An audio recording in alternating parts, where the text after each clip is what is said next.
亲、树林和鸟。父亲一生最喜欢树林和歌唱的鸟。童年时，一个春天的黎明，父亲带着我从湖头湖岸的一片树林边走过。父亲突然站定，朝幽深的雾蒙蒙的树林上上下下的望了又望，用鼻子闻了又闻。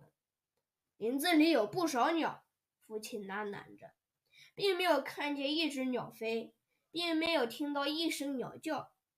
我茫茫然地望着凝神静气的像树一般无力的父亲。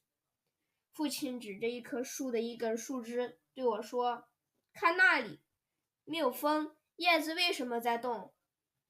我仔细找，没有找到动着的那几片叶子。还有鸟味儿，父亲轻声说，他生怕惊动鸟。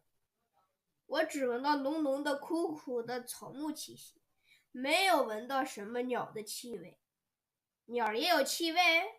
有，树林里过夜的鸟总是一群，羽毛捂得热腾腾的。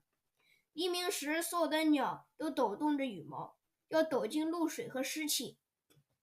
那一个张开的喙都舒畅地呼吸着，深深地呼吸着。鸟要准备唱歌了。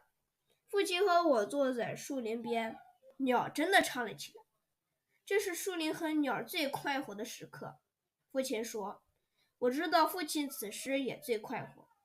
过了几天，父亲对我说，鸟最快活的时刻，飞离树枝的那一瞬间，容易被猎人打中。为什么？我惊愕地问。